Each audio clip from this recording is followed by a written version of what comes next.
What is going on, everybody? Welcome back to the channel, guys. Welcome back to Omar PYT, ladies and gentlemen. And welcome, guys, to yet another episode of the CULERS Culture Show, guys. As always, big up to every single one of you guys who are already in the building. Make sure you guys smash the like button, subscribe to the channel, turn on notifications. And yeah, man, listen, big up to every single one of you guys who are already in the chat, guys. Sorry for the delay, guys. But listen, big up to the chat, big up to every single one of you guys. And big up to the panel as well, man. Big up to my guy, Barça. How you doing, bro? Yeah, I'm chilling. You know what I'm saying, right? Another blessed day. And you know what, guys? Just smash up the likes, right? Subscribe. Do Omar a favor, right? We're going to put on a good show and speak about FC Barcelona. Is there anything better to do? You know what I'm saying? Yes. Facts. And of course, you guys know, man, CULERS Culture every single week, man. Big up to my guy, Ficardo. How you doing, brother? I'm doing good, man. It's just another day in the office. There was a lot to discuss today, but on top of that, what's there to complain? Everything's going good, man. Life is great. I'll just tell you that. Hey, most definitely, man. But yeah, listen, big up to every single one of you guys. I see a lot of you guys are already in the building. Make sure you guys smash the like button on your way in. I see so many of you guys, you're already in here, guys. We already got 50 people in here, and we're not even on 10 likes, guys. That's not good enough, man. Get the likes up in here. Big up to every single one of you. Big up to my brother Vinny, this guy, man, sitting here, coming here, becoming the biggest Barcelona hater. Big up to my guy Monster Gaming. How you doing, bro? Big up to every single one of you guys, man. But listen, big up to Earl as well. Big up to JJ. Big up to Tende. Big up to every single one of you guys who are in the building. But listen, look, man.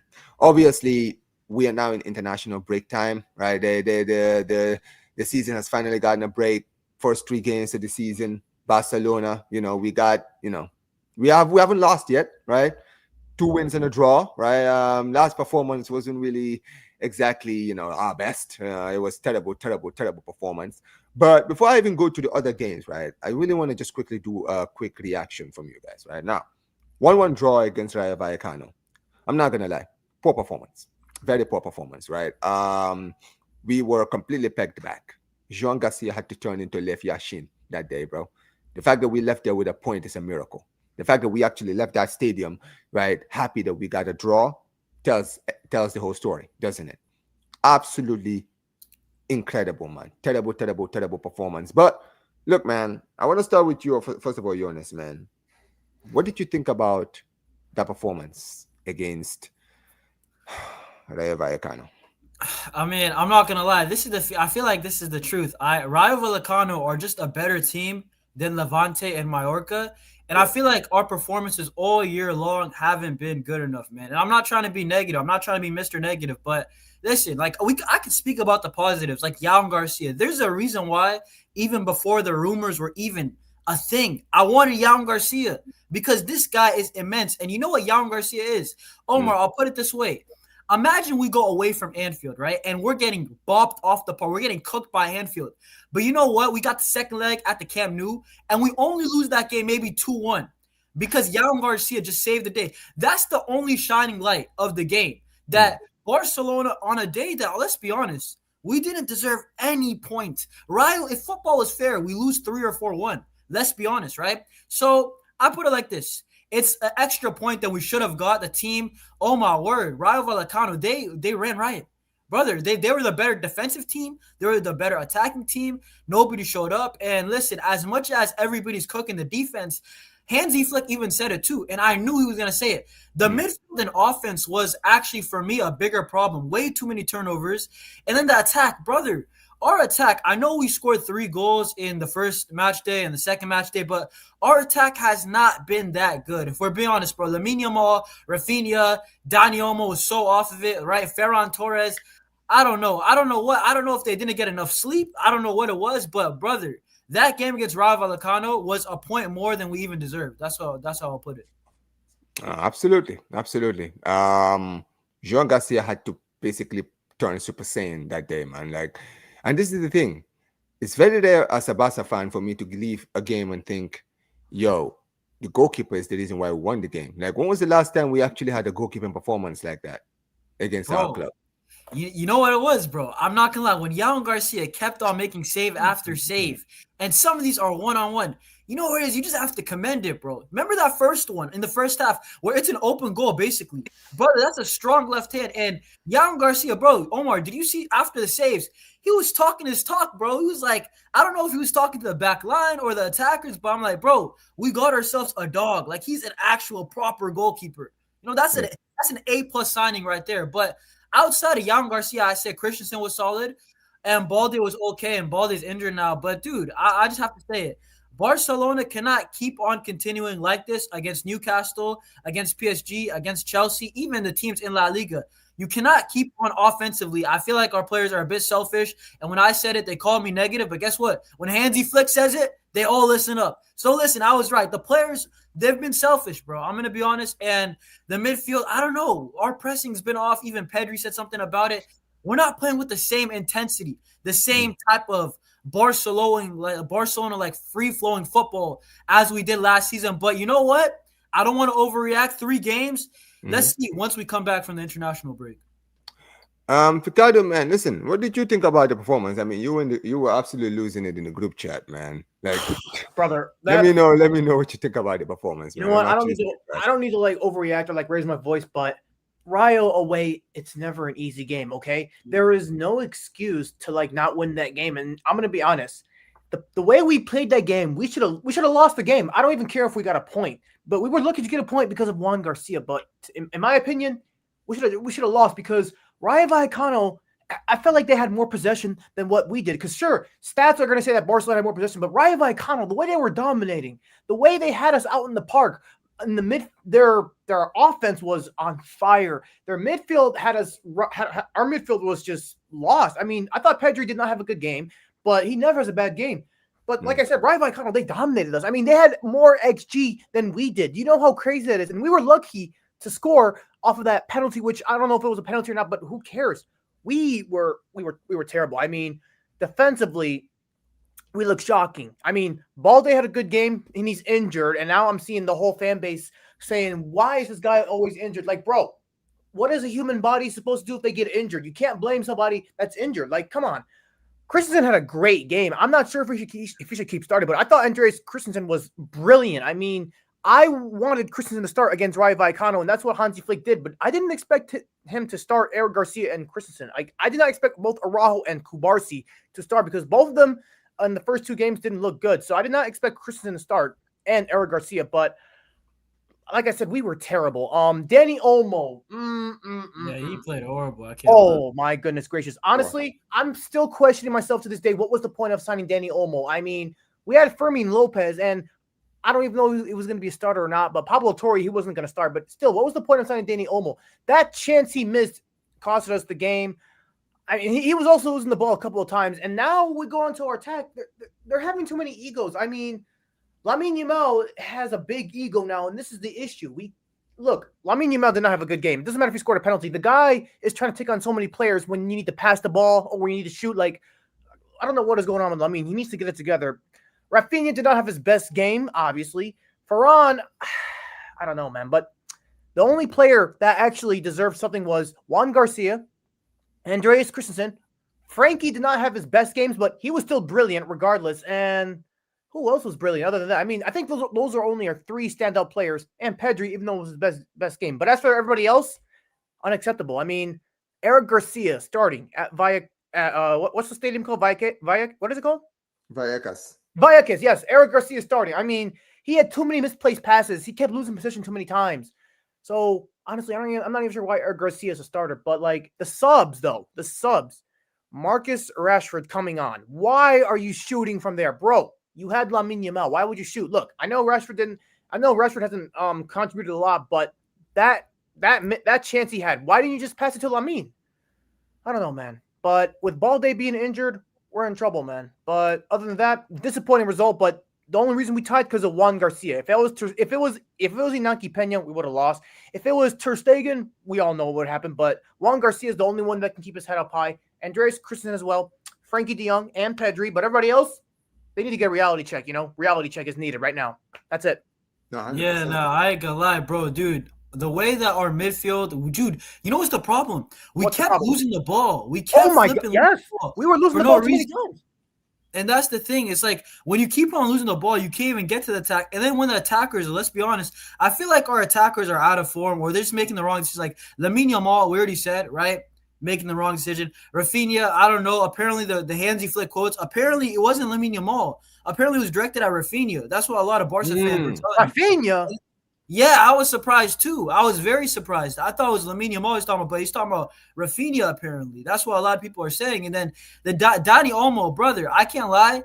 I like Dani Olmo, but brother, that was a shocking game. And on top of that, Dani Olmo, I don't know where it is, but he just looks a little bit off of it. And then Ferran, this is the thing, Omar, just the cherry on top. Ferran Torres, whenever I criticize this guy, he balls out for the next like 2 months. But it's so hard to get behind Ferran because when I actually back and I'm like, yeah, Ferran Torres, he's going to drop a performance like that. And this is why I can't fully get behind Ferran Torres. You know what I'm saying?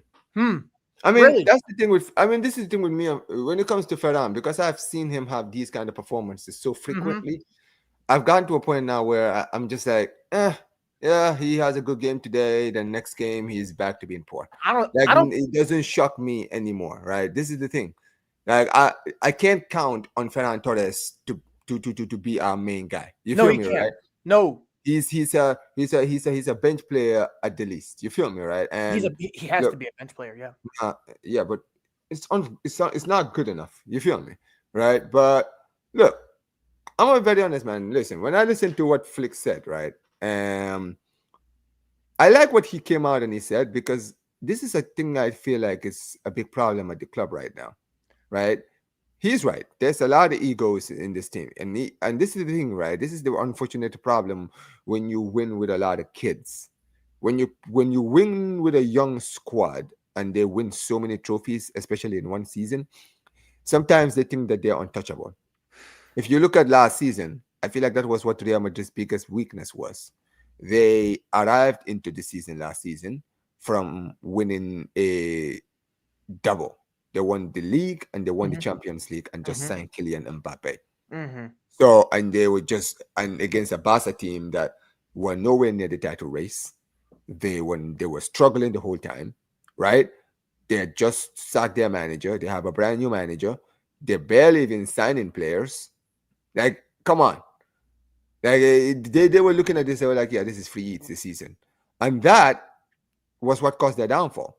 Because a lot of players like the Viniciuses who were cooking the season before, they completely fell off, right? Because now they felt like they did, like the whole thing about, we all saw the whole thing about the Ballon d'Or, right? He thought he should have won it. The club thought he should have won it. And it shows you they believe in their own hype. And it was that belief in their own hype that ended up costing them.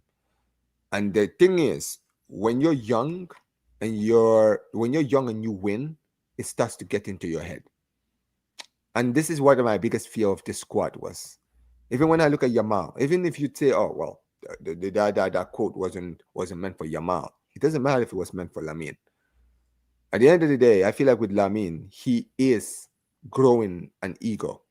You can see it. You understand what I mean, right? And here's the big problem I feel like a lot of people have, right? Yamal is like every other player. Every other player. You can get criticized if you're not doing your job. You're not exempt of criticism. Absolutely not. And when it comes to Yamal, people always have a problem with calling this guy out. And this is the thing. I think that the last 3 games, yeah, you can talk about his goals and his assists.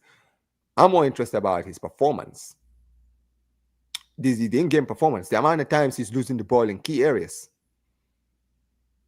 He's losing the ball in key areas, and we're nearly conceding goals. It's not good enough. And you're right. Our attack, and you're right, Barça. Our attack has been poor. I know we've scored goals, but we already knew our defense was not going to hold up. We already knew. We knew our defense was going to be our weakest link. But here we are. We're still here. So for me, I feel like, listen, if I'm going to just preview the first 3 games, which is what we're going to do, right? So let's talk about like all 3 games in general, right? I think the best performance, obviously, for me is the opening game against Mallorca. We played extremely well. We got a big win, and we kept a clean sheet. The second game against Levante worried me. because I felt like the players came there a little big-headed. And they woke up after they were 2-0 down. And we won. And I said that against Rayo Vallecano at the Estadio Vallecas, a stadium where we notoriously barely even win, where we barely win in that stadium, right?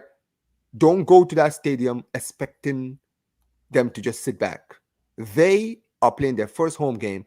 And that's one thing I'll give these guys. Rayo Vallecano came to play football. They did not come to they didn't care who they were playing. They came to play football, and dude, they will be hard done by not a win that they didn't leave there with the win. Not good enough. Yeah, Omar, I have to say something about that because this is what I have to credit, like where credit's due about Rayo Vallecano. Because, brother, I know a lot of Barca fans, we complain about Getafe, Bordelas ball, Park the Bus, the Great Wall of Getafe. Okay, Rayo Vallecano said, Barcelona, we're going to beat you at your own game. We're going to go toe-to-toe. You like open games? Yeah, of course we like open games. We destroy all these teams that play open. And then Rayo Vallecano goes toe-to-toe with Barcelona. And this is where you just got to respect the team. Like, you can't hate Rayo and hate Getafe. Like, okay, fair enough. Choose one. And Rayo, I'm like, man, every single time at their stadium, they always go to toe-to-toe for Barca. And a lot of times they get results. That manager's doing a good job. And you know what's crazy, Omar? I just have to say it. Like, how can we have Lamine Yamal, Rafinha, Pedri, Frankie de Jong, Dani Olmo, right? All these guys, and Easy Pazzolon, Mr. Clean, is the best player on the football pitch? That cannot happen, bro. You know what I'm saying? And he does this. He's been doing this. But, man, I got to say that. Like, credit where credit's due to Rayo, bro. They're actually a very good team. No, they are. They're an extremely good team. They're extremely good. Like, it's just unacceptable at this point. And we can't be losing the ball in key areas. I mean, the amount of time. Okay, look, the amount of times Lamine Yamal kept losing the ball in key areas. Like, dude, what are you doing? What are you doing? Why are you losing the ball in key areas? Like, I'm sorry, but Lamine Yamal, I don't even care if he scored the penalty. Why are you losing the ball in key areas, man? Get it together. Like, bro, we are. Oh my goodness gracious! I don't know who is having I don't know what is going on in that locker room, but whatever it is, it needs to be straightened up because Lamine Yamal, just because. You know what's crazy? I think after Lamine Yamal got to number 10, it's starting to get to his head. Call me crazy, but now that he's got the legendary number 10, which the one and only Lionel Messi wore, it's getting into his head now that he's him. Like, bro, just relax. Like, we can't have these egos in this locker room. It's just ridiculous. It's like, what is going on in this club? Like, after we tie to Rayo 1-1, everybody is now questioning what is going on. It's Hansi Flick. It's the defense. Like, the thing is, Rayo were just the better team. They were just the better team. I mean, the fact that Easy Palazón was every time we play Rayo, Easy Palazón is gonna have a guaranteed good game, whether it's a goal or an assist every time. But I don't know what is going on now. I mean, it's a good thing it's international break because some of these players need to wake the hell up because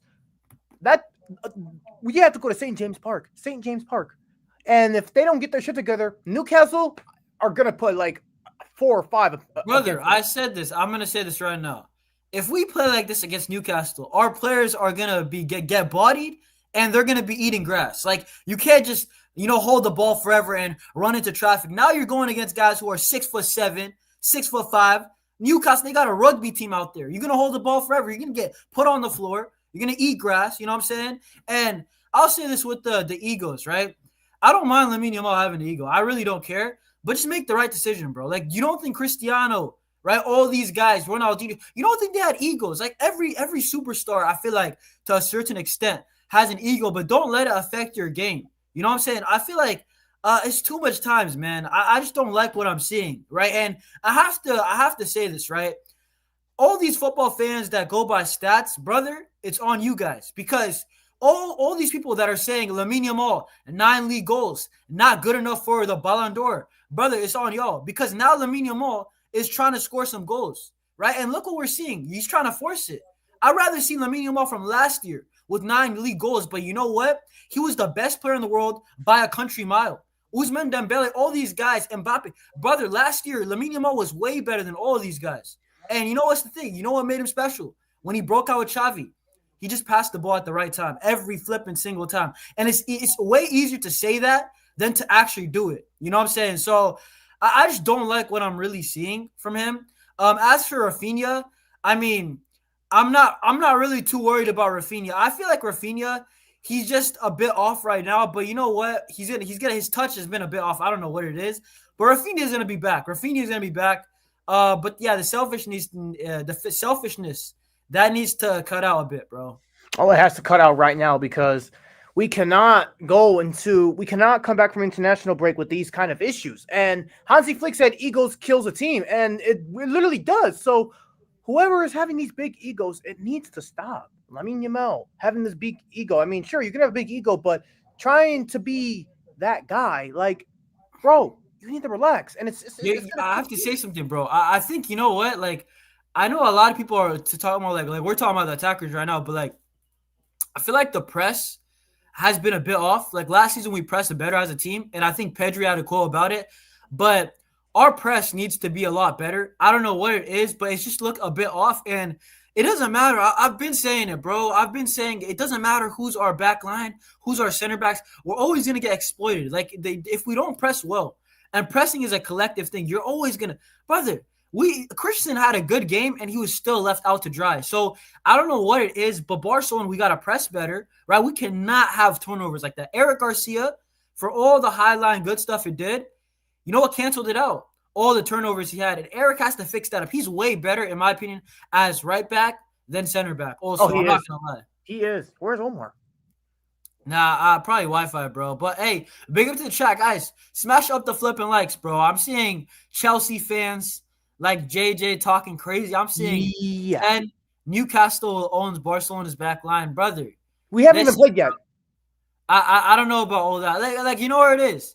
We had a bad, not even technically through 3 weeks. We still won 2 games playing bad. Like that. That's the thing with this Barca team. As much as we're like a bit overreacting, you know where it is.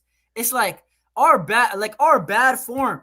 Facado, our bad form is 7 out of 9. Right? I'll put it that way. Atletico Madrid could dream of that. They got 2 points right now. So yeah, that's bad. Exactly. Like I that's what's something that's good, right? Yamal Garcia. Like, brother, JJ, I'm not gonna lie, the way you're speaking, right? I'm not gonna lie. You need to remember you got Robert Sanchez in goal. I'm not gonna lie.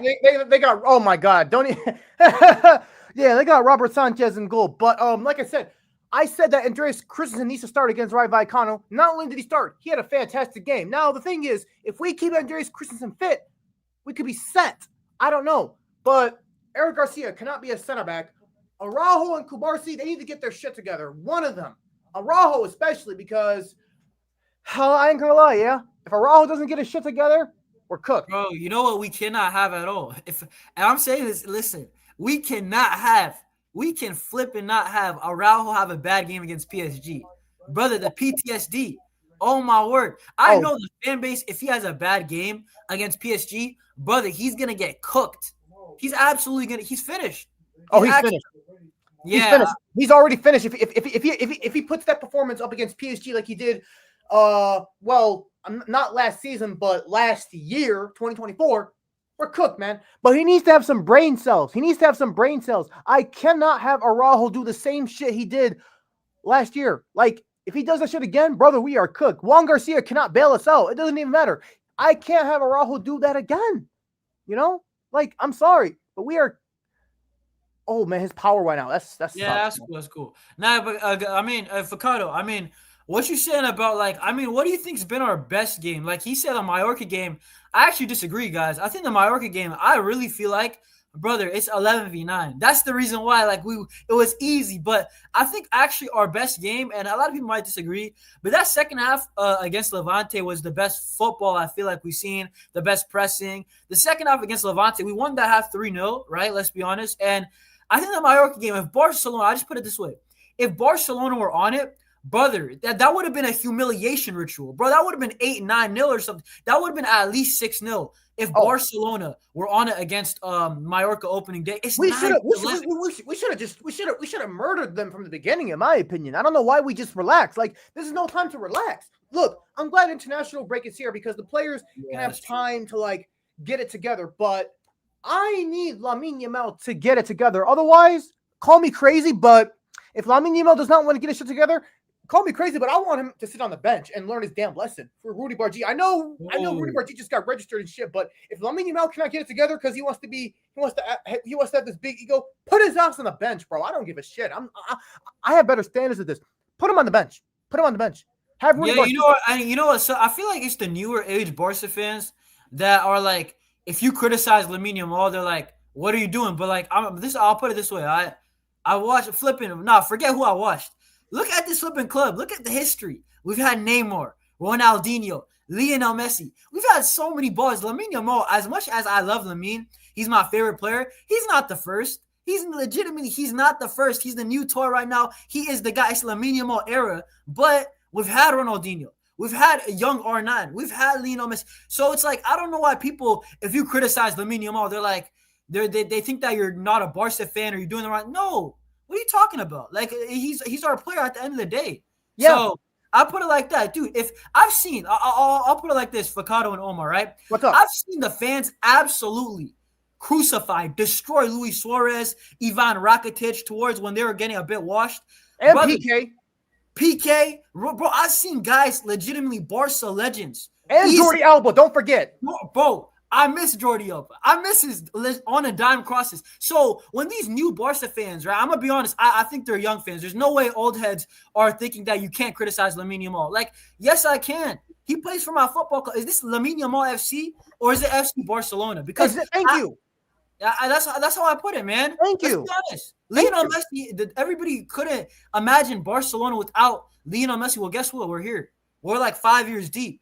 So that's all I got to say about it. Remember, without Lionel Messi, we were – we don't want to go back to the days where we didn't have Messi and Ronald Koeman was our manager because, brother, we were in the deep trenches. So let's not even bother going back to there. But without Lionel Messi, this is who we are, all right? Messi is Messi. This is Barcelona. We're not Lamine Yamal FC. So I don't understand these. And you know what it is? I have to say it. You know what it is?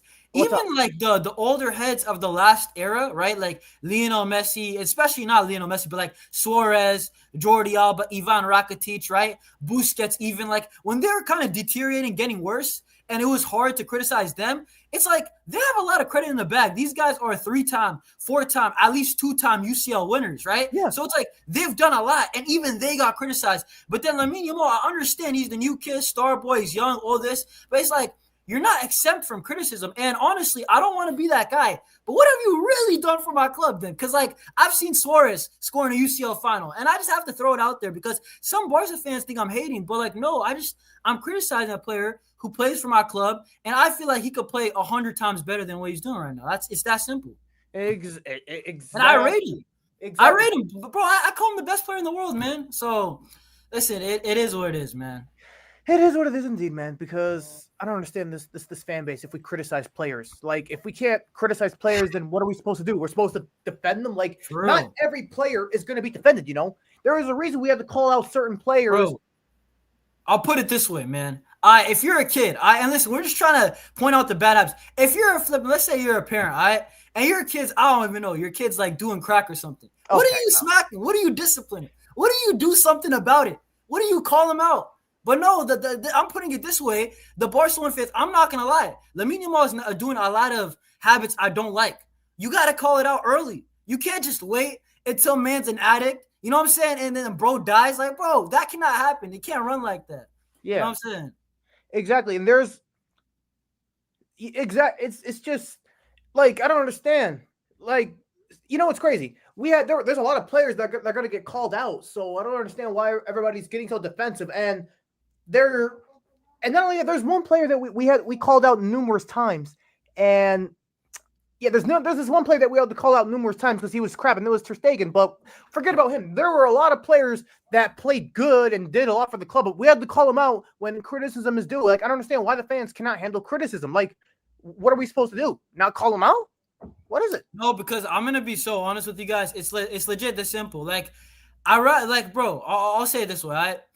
If Barcelona, if everything was beautiful, and I actually think our project's amazing. I think we have a great young core. I think Jan Laporta, as much as a lot of people don't really like him, there's a lot of people who call him Laporta and all this and that. I actually like Jan Laporta. I think we have a really good project. I think Barcelona in the future, we're definitely a top 3 project right in the future, right?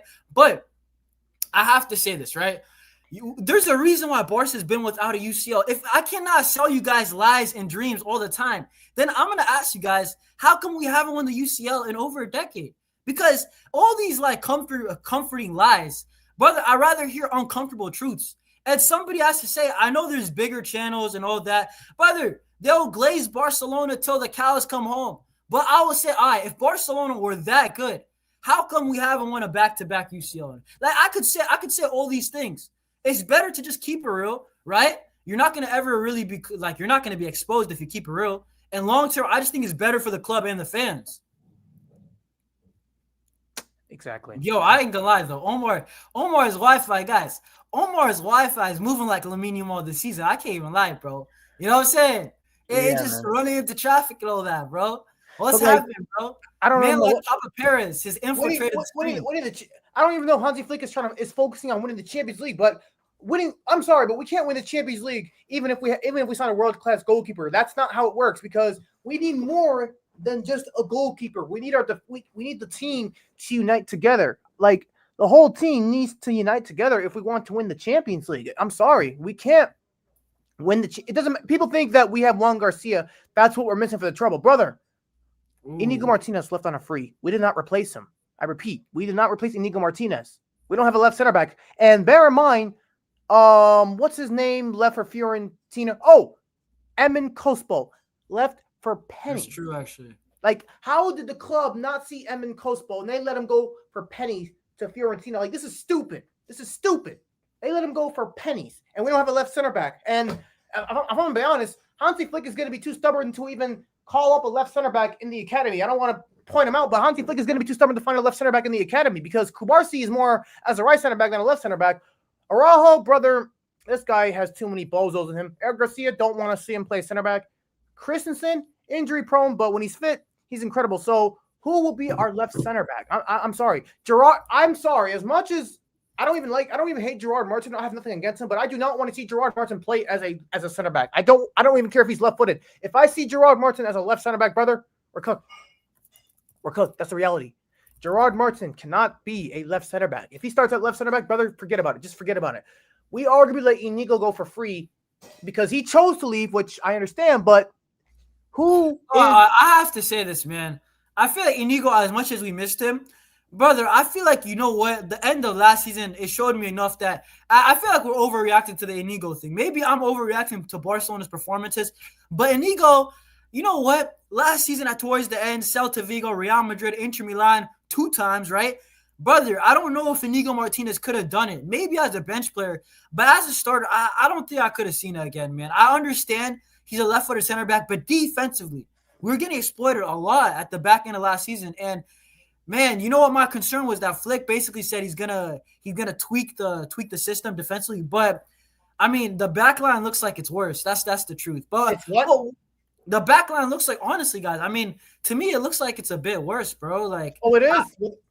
Without Inigo, it's just I don't know, man. I don't know. And now, you know what? I have to say, I mean, just like Hansi Flick said, because for me, I'm not going to lie, guys. I know the defense was bad last game, but the midfield lost too many turnovers, and I feel like the attack, I thought the attack was just putrid. I thought it was horrible. I thought I was watching some, like, legit, like, schoolboy errors. And what I'll say is that I might even have to make a video on this, but I have to say this, and I want to hear what the chat and also Ficato's got to say about this, but I actually want to see Marcus Rashford play more because the little sparks I saw against Levante, he was good to start the game. Wait. Rashford and Rafinha cannot start together, bro. Look, I think Rashford's a fantastic player, but if you start Rashford, Rafinha has to play as a 10, and Rafinha can't play as a 10, bro. I hear it, but if Rashford starts, Rafinha is going to have to sit on the bench. He cannot play as a cam. I'm sorry, bro. If we start Rashford, Rafinha sits on the bench. That's just it. That's just me. But then let him go on the bench. I mean, what is this? I don't hate Rafinha, but or let him play false 9. I mean, to be honest, I feel like why do we get Rashford? Wait, Rafinha is a false 9, brother. That's not gonna work. Do you think? I mean, let's see it. Let's see it. We might as well see it. I honestly rather see. I want to see Rashford though. Like, what's the point of paying the FFP? What's the point of paying the wages? I think he can come good. I actually think that he can come good. I'm not joking when I say this. People are saying, "Oh, Marcus Rashford, brother, Marcus Rashford to start the game against Levante." I felt like he was our best player. I'm not even joking. He He kept was, getting but past his man. he was, but there was a few tweaks that Hansi Flick had to do. I mean, the substitution that Flick made pretty much won us the game. Yeah, no, that's the thing. And I mean, this is the thing, okay? Wait, are you saying that Rafinha false nine can't work though? I feel like it can. I mean, it's worth a try. Ousmane Dembele can play false nine. I mean, why can't Rafinha? I'll just put it like that. All right. Oh, Master Volume will be back. Anyway, guys, listen. Guys, very quickly, apologies, guys. My power went out, and since it's come back, my internet has just been so unstable. I had to literally turn my computer off completely and restart the whole thing. So listen, man, this chat went way longer. Appreciate every single one of you guys. I've been watching the stream on my phone. So big up to all the chat. Big up to you guys for still sticking around, and big up to Ricardo and Barça React for keeping it down while my guy. Listen, whenever you're ready, Barça Volume, I got you, man.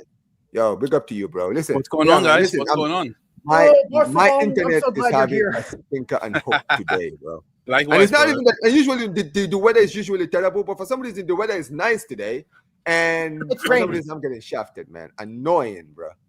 Annoying.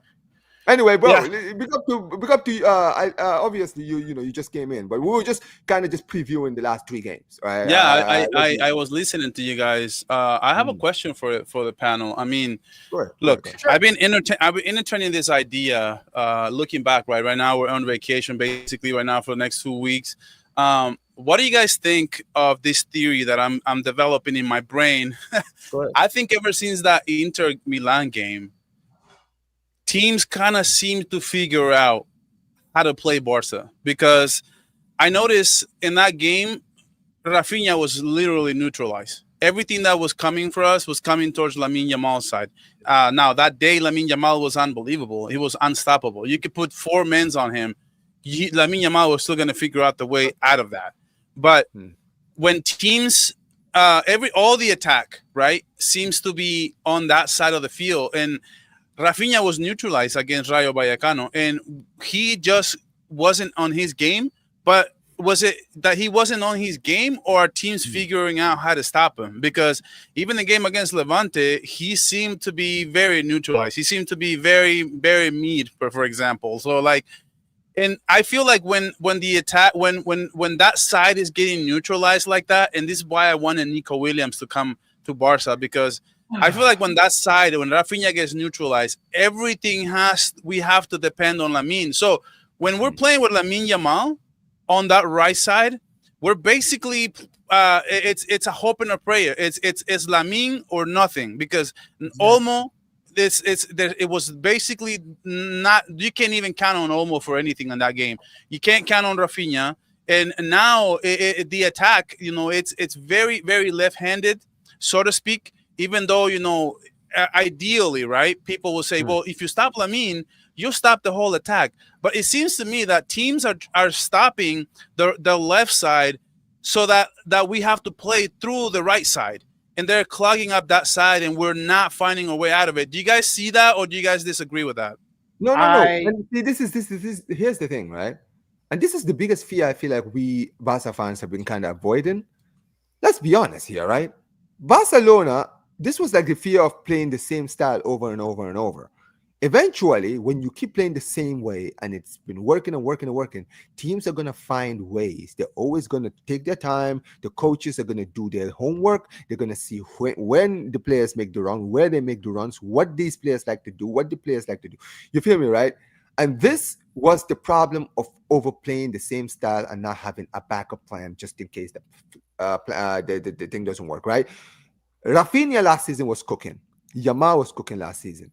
A lot of these people, a lot of these clubs, they're looking at Rafinha thinking, yo, this guy put over 50 GA last season. Let's see what he's weak. What does he like to do? Let's stop him. Let's see what runs he likes to make. Let's stop him.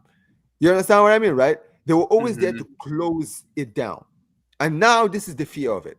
And this is why, like you mentioned, this is why I wanted us to get a Nico Williams, because I wanted another option. For example, if we would have had Nico on that left side, and even Dali, right, on the Chaos chat, he just asked me, because I put out a stat, right? Successful dribbles, number 1 in the league is Lamine. Second in the league is Nico Williams. That's why Barcelona was envisioning when we wanted that double punch. It's not just, it's like, and then Dali's like, why do you like dribbles so much? Well, it's not that I like dribbles so much. It's just like when teams play you with a low block, it's so valuable to have players who can take on double teams, who can take on one-on-ones. And can you imagine, right? Now teams having to figure out how to stop. Okay, so they double team Lamine, they triple team Lamine. Now, Nico, what are you gonna do with a one-on-one? What are you gonna do? And sometimes that's all it takes for Nico to create something on the left side, bringing a diagonal cross, or just bringing a cross in general, and Lewandowski's right there, Dani almost right there, ready to close it out. And to me, like, I feel like Rafinha is such a vertical player that when we need something more than just attacking into the space, I feel like we lack that. Now, I do have another question for the panel as well, because this is another thing that it's developing in my head now that, you know, it's giving me time to think, right? And like, as much as I love Frankie, right? And Frankie, in my opinion, had a better game than Pedri, right? But it's just a game. Now, in my opinion, right? I've heard some people say that Pedri had a better game. I think it was Frankie who was the better player. Now, I feel like with Frankie and Pedri, we have too much of the same stuff. Now, that too much same stuff is a cheat code. I've called it a cheat code before, so I'm not going to contradict myself, because I feel like when we have those two players, we have such a beauty in the midfield. So when we have a spread out field, when a bigger field than Rayo, right?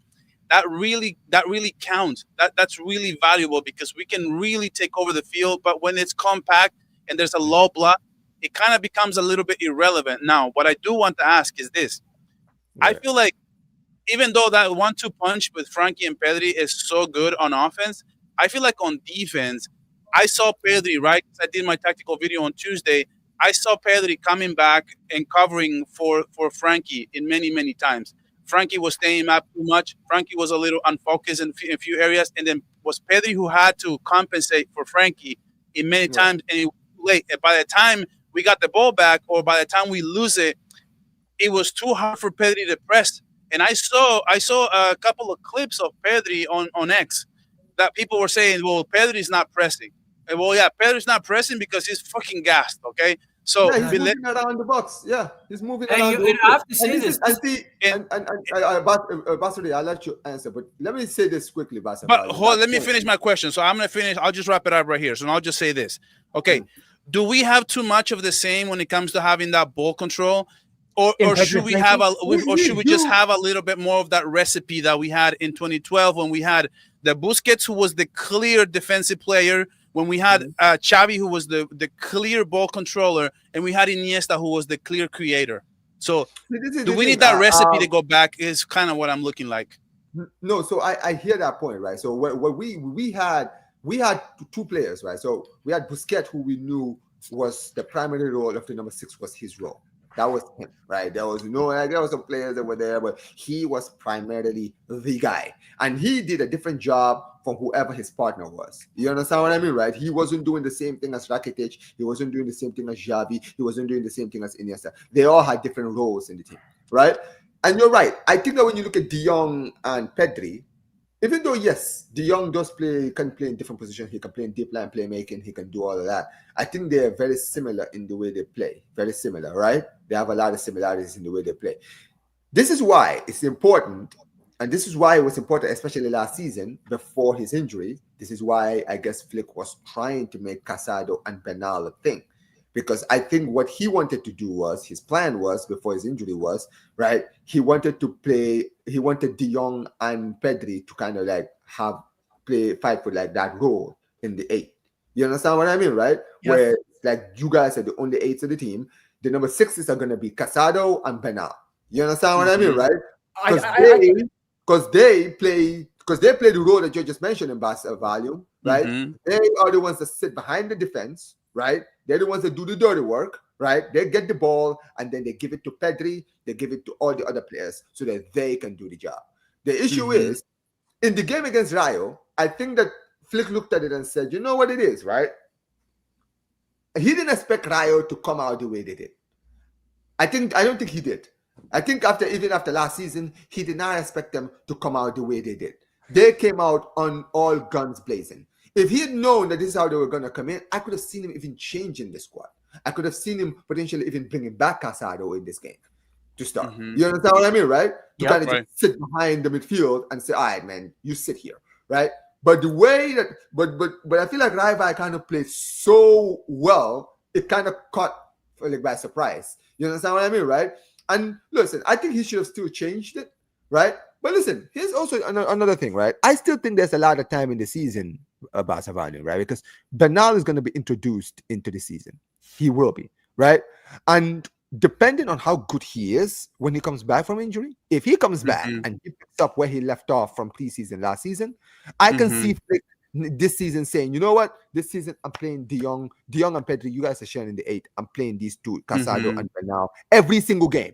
They are going to be the number 6s. I'm sorry, I'm never going to put the pairing of Bernal, of Pedri and De Jong again. I need someone to sit. You understand what I mean, right? But look, Basariak, you had something you wanted to say.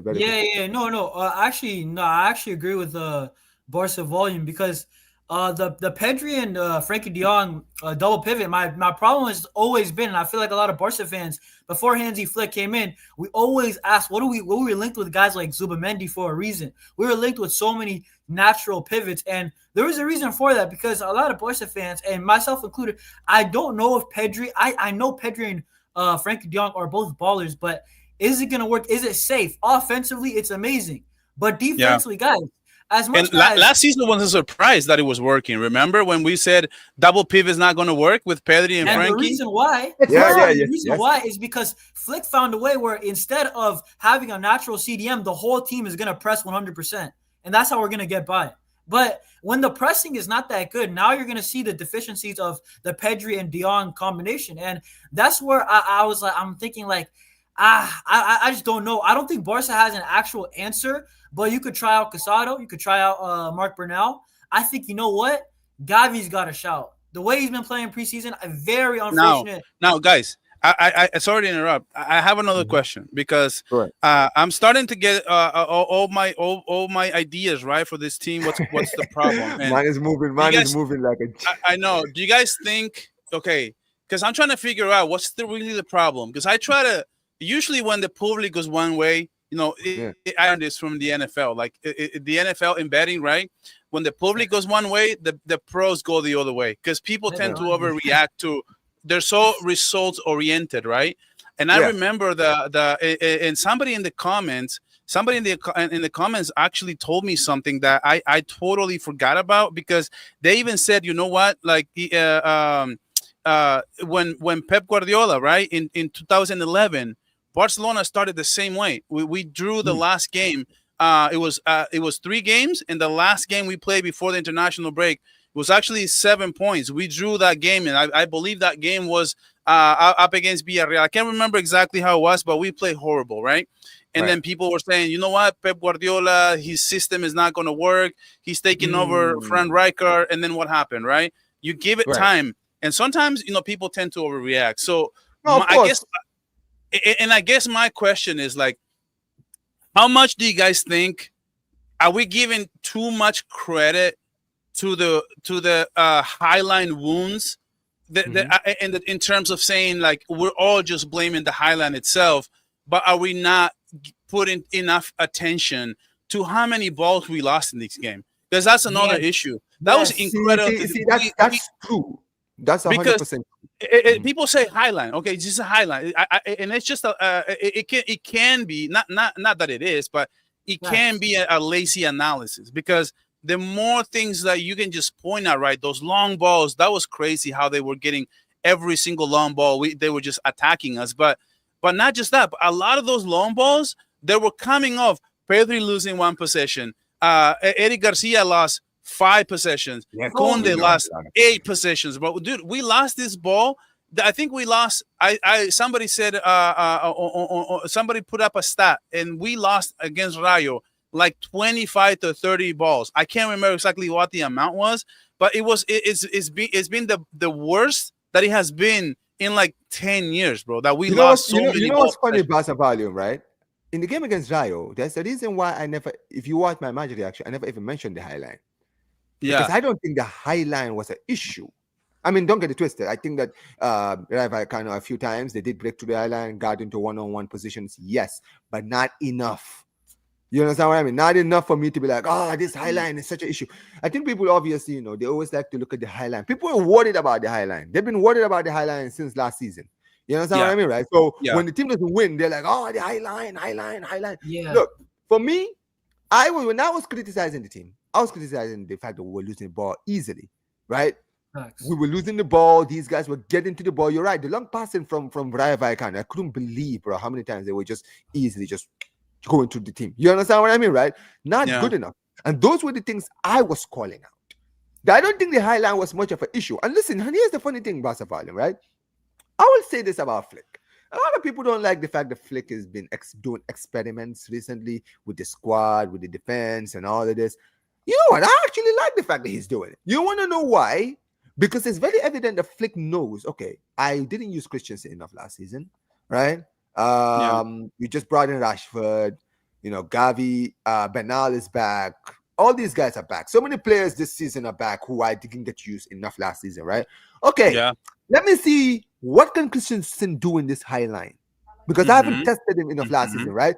So he's trying to see, okay, I'm going to implement Christensen. Can Christensen and Eric Garcia work?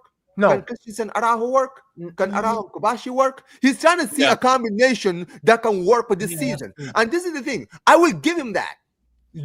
Try, man. That's sometimes you got to try, man. Especially when you just lose your best defender. You know, it's unfortunate. But work with what you have. And this is the thing. I think Christensen in that game, and I don't know about you, Barcelona, and the rest of you guys, the panel, right? But for me, I think that Christensen, the little I saw in that game, in the defense, in the game against Rayo, I think he did well. You saw even like some of the crosses that was coming in. He was the one that was blocking the crosses from Rayo. You understand what I mean, right?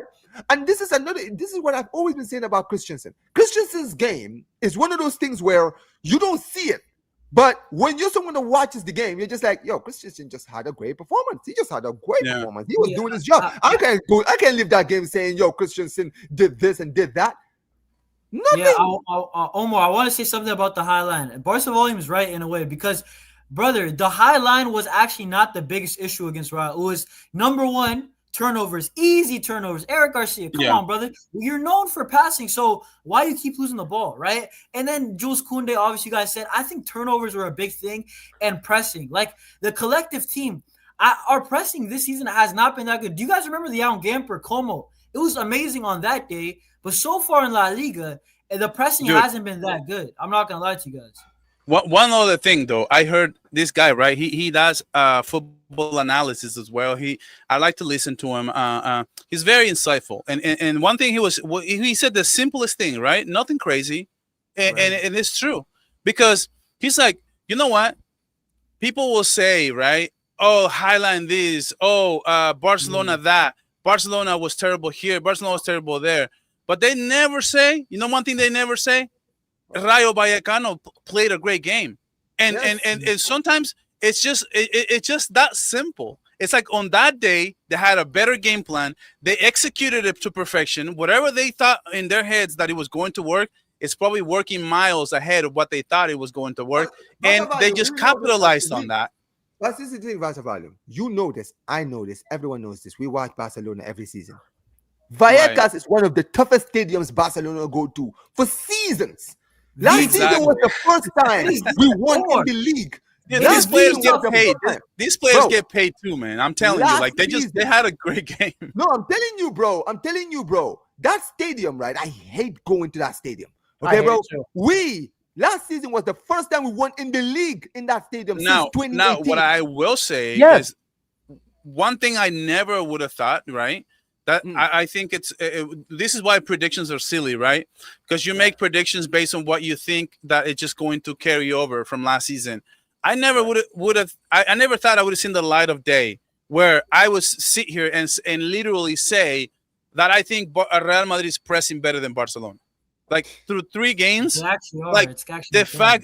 fact that they've gone from like a team that can't play defense to a team that can play a high press defense. I mean, a high press defense essentially, and the fact that they are, dude, and they're the ones who just played at the Club World Cup. Barcelona is the rested team. We should be the team that plays with the most intensity. And if you look at this game against Rayo Vallecano probably had, dude, double the intensity that Barcelona had. They just wanted it more, dude. You can see, man, easy Palazón. We couldn't stop this guy. You cannot tell me, dude. If this is why I'm telling you, we need a defensive midfielder, because if I am Busquets, right? I'm Busquets. I am not going to allow easy Palazón to have a good game today. So the ability to have a lockdown defense, to say, you know what, give me that guy. That's the guy who is going to do everything. That guy was doing everything for Rayo Vallecano. And I'm not going to say he played by himself, but he was the main focal point. The game plan was through him. And he was the one who was giving us a ton of problems, dude, with long balls. Sometimes he will stay offsides. And then what Rayo would do is that Easy Palazón will stay offside on purpose to make the highline think that they had him on the ropes. So what would happen is somebody else would come in behind to break the highline, and at that point he had 2 to 3 steps ahead of the highline into the play, right? That was already like a new setup play, and there was one diagonal cross that I remember that I think it was. Jan Garcia saved Easy Palazón. And that's Easy Palazón. On that play that he saved John Garcia, Easy Palazón was offsides. But guess what? It was somebody else breaking the high line, and at that point, it was them too. It was just that's super smart. You know, it's super smart game plan. That's why I gave Rayo a lot of credit, bro. They actually had a flipping game plan. They did that a couple of times, but the run that you're talking about, the other run, not easy Palazón. Sometimes those guys were offside, but they did it so many times. And this is the thing. Do you guys remember Luis Suarez would be that guy who used to stand offside? Do you guys remember that? Messi used to play Jordi Alba in. Suarez is already offside, but since he played Jordi Alba in, now there's a head start for Suarez. Yeah, and it's like a purposely onside. Yeah, bro. It's just, you know what? You guys gotta credit Rayo. I said it, bro. Like a lot of Barca fans, we complain about facing low blocks, La Liga, Getafe, all these teams like Leganes last season. Well, Rayo beat us at our own game, and this is where you're right, Jonas, because they press better. We had nowhere to go with the ball. We didn't know where to create to. Dani Olmo was in no man's land every time. To Dani Olmo, you know what was happening? Is that he had a double team at the 10, so he had to come back and ask for the balls. He was taken out of position the whole game. He was never in position. Even that one play where Ferran Torres just kind of flicks it to him and he shots it wide on that play outside the box. He came from like way far behind the middle of the field. So like it wasn't like he was in his natural spot. Like he was taking out of the game, and you know, they have to turn up. Rafinha has to turn up. Olmo has to turn up. But credit to the team as well, because and you know, the thing with Dani Olmo, man, I heard you guys talk about him, and it's true. But Dani Olmo, these players that are not as consistent, these players play better at home. And this is one of the things that go unnoticed sometimes. Like when you're playing away from home, sometimes these players tend to have bad games. But at the end of the day, like there's no excuses, right? But at the middle of the field this is why I just love me a player like, for example, like Caicedo, right? So a player Caicedo will be the typical player who will say in the middle of the field, you know what? This game plan is not working. You know what? They're going through Easy Palazón. Give me him. And I'm going to put him on lockdown. Somebody's got to cover for me. Somebody's got to do whatever they need to do. But I'm going to be one-on-one with this guy because this guy is not about to have a good game, okay? This guy, I'm going to put him on lockdown. That's the only way. That's exactly what did with Vitinha, by the way. He said, Vitinha, dude, give me Vitinha. You guys do what you got to do. Everybody else, do you. You do you. I'm going to get him. And he got him. He put him on. He could put the cuffs on Vitinha, bro, like nobody else ever did. And that's why you need a Busquets in every single team, in my opinion. You just gotta need a player. But Savan, this is why I'm worried about the Chelsea game because, bro, Caicedo is. I'm worried he's gonna end up locking up Pedri in this game. Caicedo's gonna be. You better believe Caicedo's gonna be. Oh yeah, bro. Trust me, I'm ready. Dude, I'm strapped in.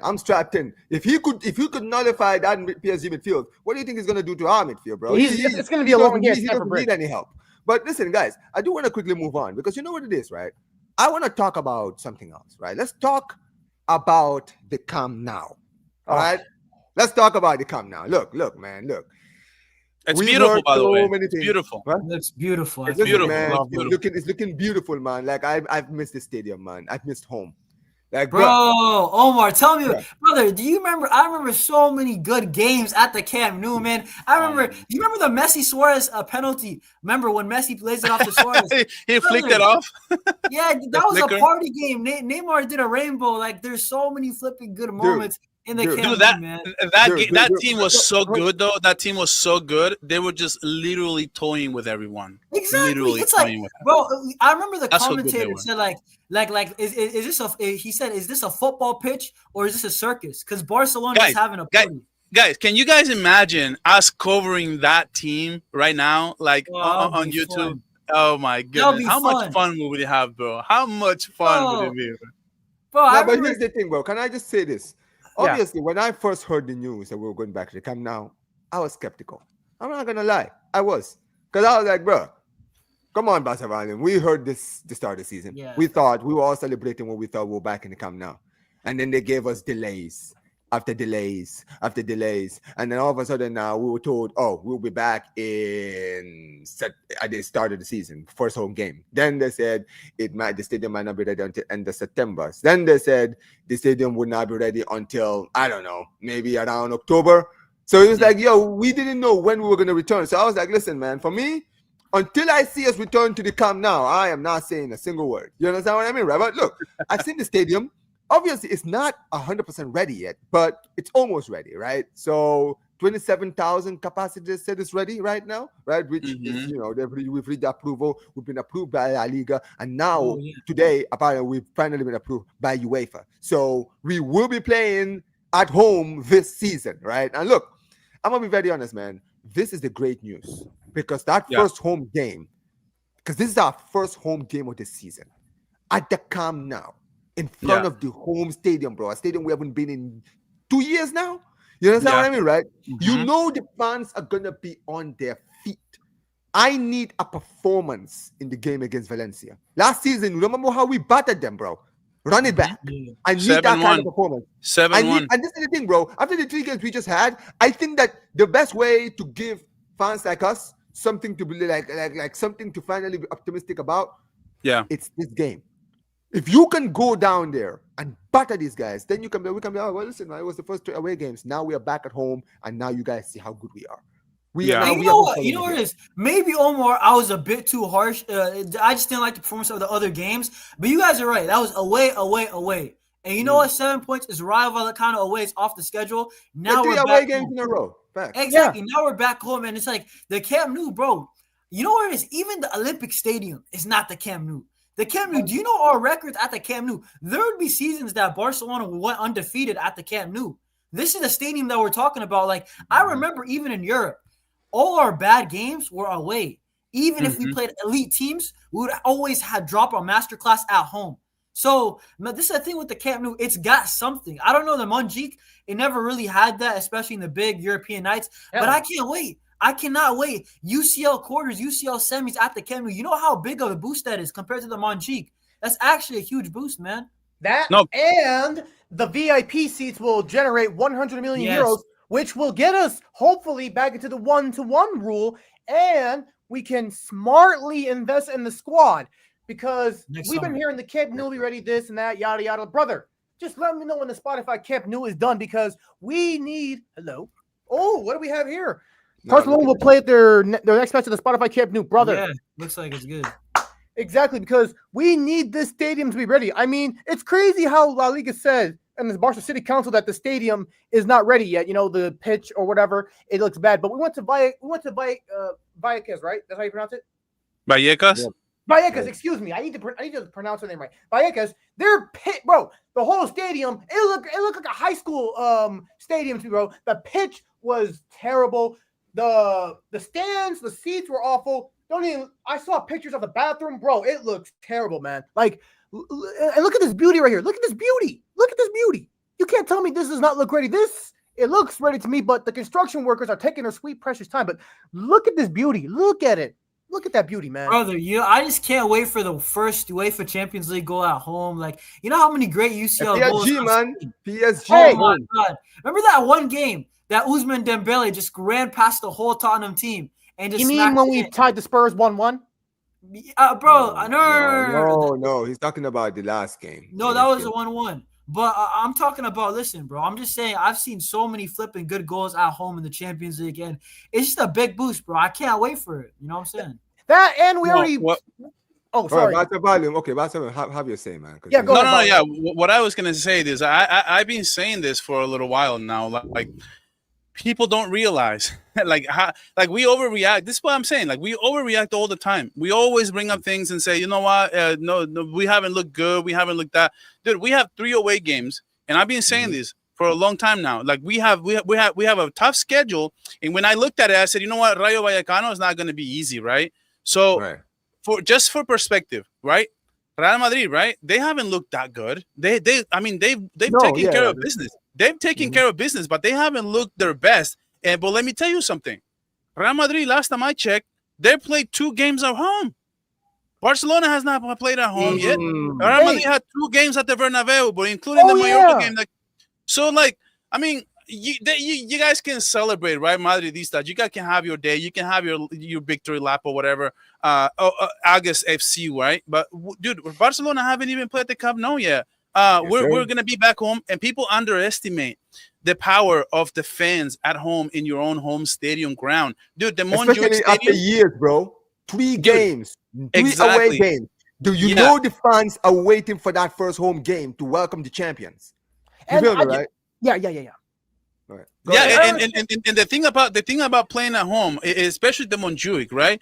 Montjuic doesn't feel so homey because the fans are a little bit far from the actual field.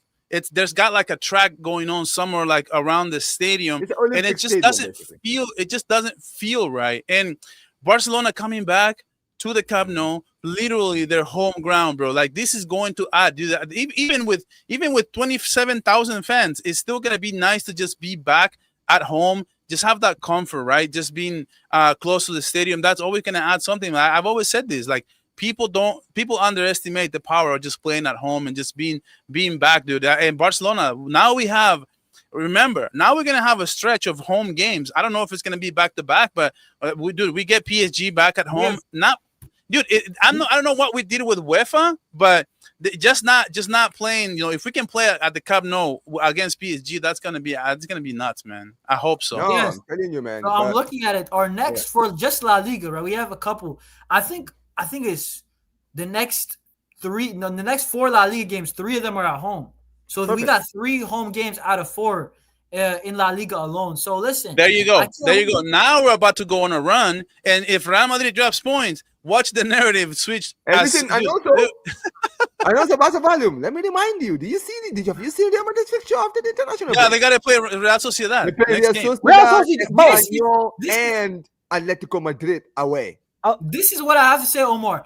Real Madrid, as much as they had a good start and they're pressing and Xabi Alonso, brother, La Liga gave them the easiest start possible. I'm going to be so honest. Look at the teams that they're playing. Okay, Mallorca is their toughest game at home. Brother, let's keep it real. It's Mallorca at home. Yes, that's their toughest game. So Real Madrid I don't care, Oviedo, bro, let's be real, bro. They had a cakewalk of a schedule so far. I want to see what they do against Rayo. No, but I'm also very interested to see how they do after the international break, really, because look, I'm not gonna disrespect. I'm gonna be very honest. I even feel like if you watch the game against Mallorca, let's be real, they didn't have a good game, right? They didn't have a good game, right? No. Mallorca really made them work for that win, right? Oviedo was not a good game either. Oviedo didn't come to play, bro. They just came in and they were like Osasuna. They basically came not to lose. That's it. And I think that when you look at Sociedad, I think Sociedad are going to give them a game in their stadium. They're going to actually want to go and win. Hold on, Ricardo. I'll give you to you later, right? But Espanyol at home, I don't think Espanyol have a good record over there at the Bernabeu, right? But Atleti is going to be because Atleti they're going to be hungry though. They're going to be hungry. That's what I'm saying. Atleti have problems, bro. Let me tell you something, Omar, in the panel, right? I know you want to speak too, right? Sorry, but I just want to let me tell you something because I heard a Real Madrid fan said this on his channel, and I thought it was really interesting, and I think it's true. Barcelona has conceded the worst, right? The worst with 12 conceded chances, right?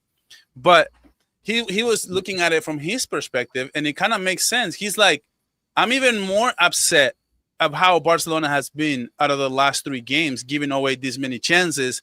They've only dropped 2 points in this bad stretch, and he was going on a soliloquy like, can they be any worse? Can Barcelona play worse than that? And it's just like, I don't know. Probably not. I mean, they probably got lucky not to lose games against Levante, not to lose against Rayo Vallecano. And now they get a chance to regroup and they get a chance to get things better. Can they be as bad coming after the international break?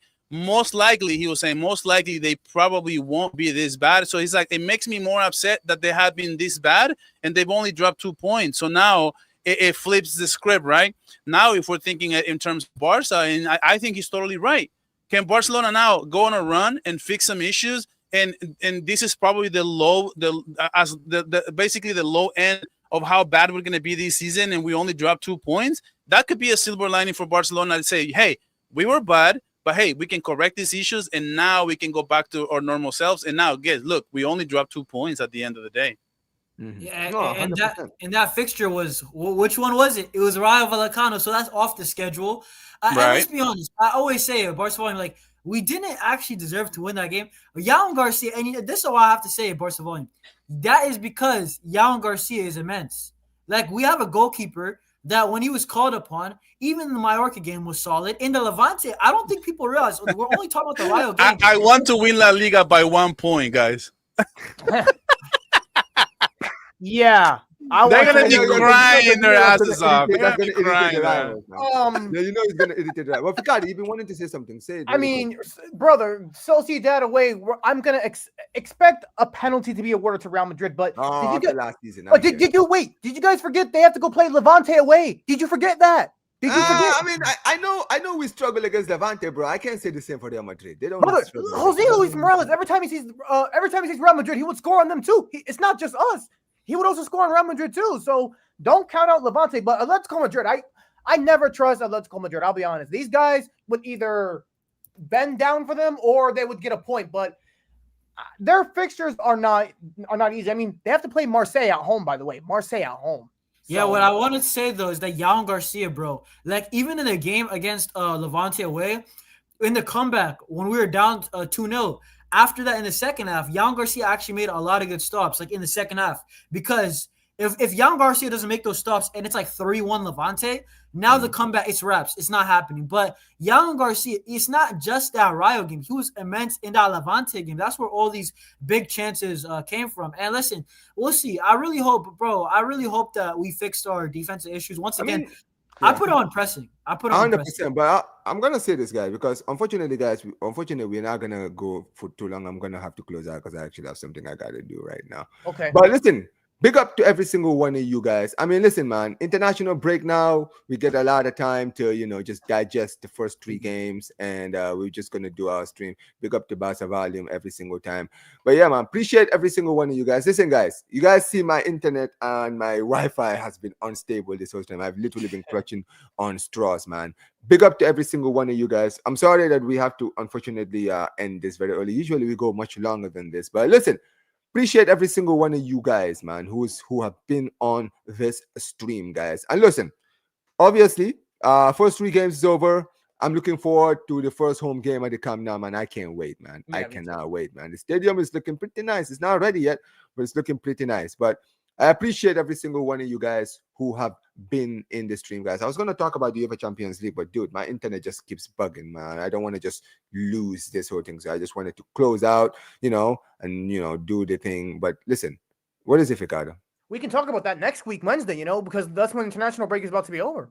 Yeah. We're going to get into all of the, we're going to talk about it in the next week, because we're going to do a preview of like the games next week. But yeah, man, listen. Big up to every single one of you guys who have been in the stream, guys. This stream is going to redirect you all to man like Sam, Blanco's Talk Football, guys. He's doing the Madrid. Listen, to all the Madridistas who are in the chat, we're going to send you guys to a Madrid podcast, right? Maybe then you guys can start hearing someone glaze your club, right? But listen, and to the Barca fans who are in the chat, go to Sam's chat and start talking shit, man. We all know, man, because it's like these guys were talking shit in here, man. But big up to every single one of you guys. Make sure you guys smash the likes. How many likes are we on? We're on 48. Guys, get me to 50 likes before you get out of here. Smash the likes. We are 2 likes away from 50. Get us to 50 likes. Guys. Then go to Sam, put Omar BYT rate in the comment section below. Make sure you guys smash the like button, subscribe to the channel, turn on notifications. And yeah, man, Visca el Barça, Visca Catalonia. Peace. Peace out. Take care, brothers, sisters as well.